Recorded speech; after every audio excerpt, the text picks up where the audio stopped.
Olá pessoal, sejam bem-vindos a mais um vídeo. Meu nome é Davi, eu sou um estudante de matemática cursando o último ano da graduação e hoje nós vamos falar um pouco sobre o que são conjuntos e como você pode usar o que aprendeu aqui para resolver exercícios. Estudaremos a noção de conjuntos, o que é um elemento de um conjunto, o que é a relação de pertinência, como dar nome aos conjuntos, como e quando dizer se um elemento pertence ou não a um conjunto e como descrever um conjunto. E como base usaremos o livro do professor Gelson Iese, Fundamentos de Matemática Elementar, volume 1. Na playlist aí no card você encontra todos os exercícios do livro resolvidos. Vamos começar com o que são conjuntos. Conjuntos é sinônimo de coleção ou agrupamento. No supermercado ou em feiras, por exemplo, as mercadorias, os produtos que possuem características semelhantes, são mantidos juntos. Isso ocorre para que você não se perca, assim você consegue chegar naquilo que você procura com menos tempo. Afinal, se você vai no supermercado comprar peixe, você não precisa ficar verificando ali todas as maçãs se tem um peixe no meio. O mesmo raciocínio é utilizado na teoria de conjuntos. Vamos colocar um limite nas nossas verificações. Para isso a gente utiliza conjuntos. Ou para agrupar um conjunto de soluções. Para isso a gente também utiliza conjuntos. Para dar um exemplo, vou usar as equações do segundo grau. Quando encontramos as raízes da equação do segundo grau, temos o conjunto solução, certo? Esse conjunto é usado para separar dois números reais que têm uma característica bem particular. São as raízes da nossa equação. Agora, se pegarmos uma equação que não tem solução dentro do conjunto dos números reais, mas veja bem, a solução não existe dentro da nossa limitação, que é o conjunto dos números reais.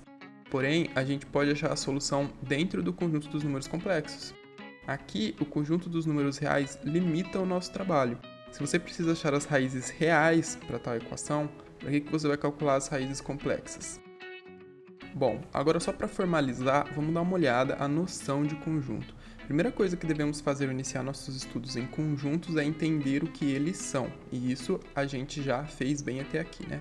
Mas qual que é o significado da palavra? Conjunto é o mesmo que coleção ou reunião. Isso significa que se você usar qualquer uma dessas três palavras, estará dizendo basicamente a mesma coisa. Como noção intuitiva, a gente pode representar como conjuntos uma coleção qualquer de objetos, que pode ser carrinhos, uma coleção de cartas ou um conjunto de casas em um bairro. Todos exemplos bem aleatórios, não é mesmo? Mas perceba que todos eles têm uma característica em comum, que os diferencia dos outros. Existem mais duas palavrinhas que são muito importantes quando falamos de conjunto, que é elemento e pertinência. Essas três noções, que é de conjunto, elemento e pertinência, são consideradas noções primitivas, porque elas formam a base da teoria de conjunto. Agora, vamos entender o que é o elemento de um conjunto. Nós chamamos de elemento do conjunto tudo que faz parte do conjunto. Vamos pegar, por exemplo, carrinhos de várias cores. Quero separar todos os carrinhos de cor verde. Assim, cada carrinho de cor verde é um elemento do meu conjunto de carrinhos de cor verde. Mas meus carrinhos são muito parecidos, apesar de não serem um só. Eu preciso diferenciar eles de alguma forma. Bom, eu posso colocar índices nele. Assim, eu tenho um carrinho verde 1, carrinho verde 2 e assim vai. Cada carrinho desse é um elemento do meu conjunto. Agora vamos ver o que é a relação de pertinência. Às vezes só por dizer relação de pertinência as pessoas acabam se confundindo, mas é bem tranquilo. Vamos continuar com o nosso exemplo dos carrinhos. Digamos que após separar todos eles, eu posso dizer que o carrinho vermelho pertence à minha coleção de carrinhos verdes? De jeito nenhum.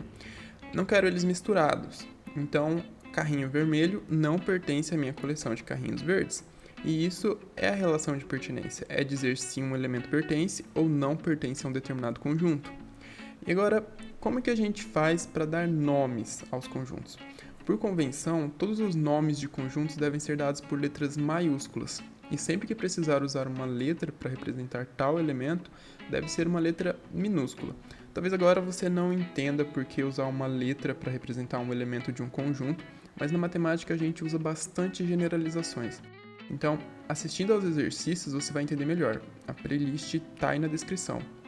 Pertence ou não pertence? Eis a questão, né? Digamos que a gente tenha um conjunto e esse conjunto ele é composto pelas vogais do nosso alfabeto. Quais elementos pertencem a esse conjunto? Temos o A, E, I, O e U. Podemos dizer que todos esses elementos pertencem a esse conjunto, certo? Mas e o elemento B? B faz parte do alfabeto, mas ele não é uma vogal. Então dizemos que B não pertence ao conjunto das vogais.